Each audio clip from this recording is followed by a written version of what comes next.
লর্ডসের lozenges ছিল বিখ্যাত, সব জায়গায় ঘুরতো নিম্ন মধ্যবিত্ত মানুষের লজেন্স। আজকে দমদমে তৃণমূল কংগ্রেস এত বেশি লজেন্স চুষেছে যে লজেন্সও গায়েব, লজেন্সের মাটিও গায়েব, ও হসপিটালের জমিও গায়েব। মুখ্যমন্ত্রী বলছেন আমরা এগিয়ে, পশ্চিমবঙ্গের জিডিপি ন্যাশনাল জিডিপির থেকে বেশি।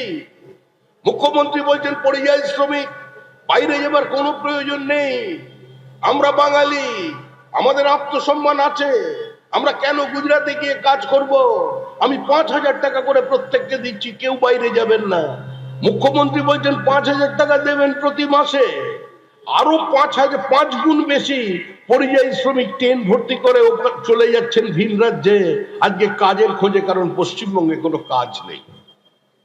একটা সময় ছিল যখন বিহার থেকে উত্তরপ্রদেশের মানুষ, বিহারের মানুষ, আসামের মানুষ পশ্চিমবঙ্গে কাজের খোঁজে আসতো। আর আজকে পশ্চিমবঙ্গের যে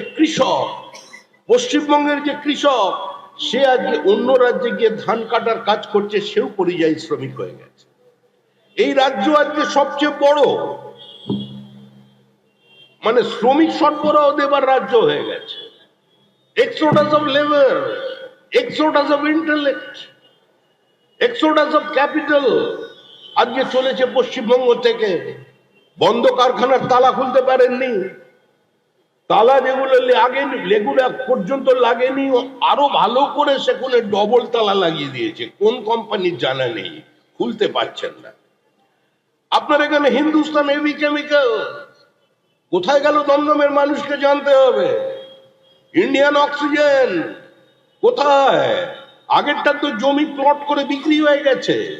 ছোট কারখানার নাম বলছি না, হিন্দু ওয়্যার কোথায়? কারখানার দরজার তালা বন্ধ খুলতে পারেননি, তাদের জমানায় বন্ধ হয়ে গেছে। বাসন্তী কটন মিলের বর্তমানের অবস্থা কি কারোর জানা নেই। আবার ওখানে একটা বড় কোম্পানি ছিল, যারা এখানে বসে আছেন আমার বয়সী, যারা আমার থেকে 10 বছরের ছোট, যারা ছোটবেলায় সবাই ওই লজেন্স খেয়েছিলেন, লর্ডসের লজেন্স ছিল বিখ্যাত, সব জায়গায় ঘুরতো নিম্ন মধ্যবিত্ত মানুষের লজেন্স। আজকে দমদমে তৃণমূল কংগ্রেস এত বেশি লজেন্স চুষেছে যে লজেন্সও গায়েব, লজেন্সের মাটিও গায়েব, ও হসপিটালের জমিও গায়েব। এই অদ্ভুত সরকার, সর্বভুক সরকার।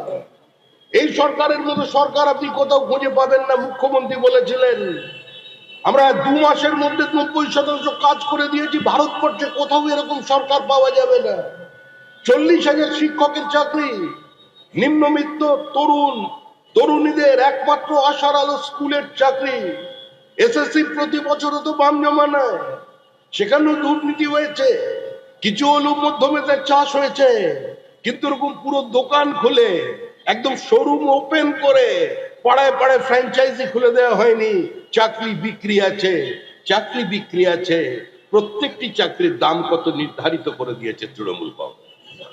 বোনাস অ্যাডভার্টাইজমেন্ট বেরোলো, 800 জনের চাকরি হবে বোনাস, 10 লক্ষ অ্যাপ্লিক্যান্ট, পরীক্ষা নেই, ফিজিক্যাল ইন্টারভিউ হয়ে গেল। আমাদের অরণ্য ভবনের সল্টলেকে 10 লক্ষ মানুষকে 45 দিনের মধ্যে ইন্টারভিউ নিয়ে বিশ্ব রেকর্ড তৈরি করে দিল। আজকে তৃণমূল কংগ্রেস 2200 পর্যন্ত চাকরি হলো। ওখানে গিয়ে দেখবেন কিছু সুন্দর ছেলে এবং কিছু মহিলা অত্যন্ত সুসজ্জিত হয়ে তারা ঘুরে বেড়াচ্ছেন বারান্দার এই প্রান্ত থেকে ও প্রান্তে। বসবার জন্য কোনো চেয়ার নেই, টেবিল তো অনেক দূরের কথা। যাদের যাবার কথা ছিল কোণে, তারা এখন অরণ্য ভবনের বারান্দার কোণে। এটাই হলো তৃণমূল কংগ্রেসের সবচেয়ে বড় উপকার। আমাদের ভিডিও ভালো লাগলে লাইক এবং শেয়ার করুন। কমেন্ট সেকশনে গিয়ে জানান আপনাদের মতামত। আরও ভিডিও পেতে আমাদের চ্যানেল সাবস্ক্রাইব করুন এবং প্রতি মুহূর্তে খবরের আপডেট পেতে প্রেস করুন বেল আইকন।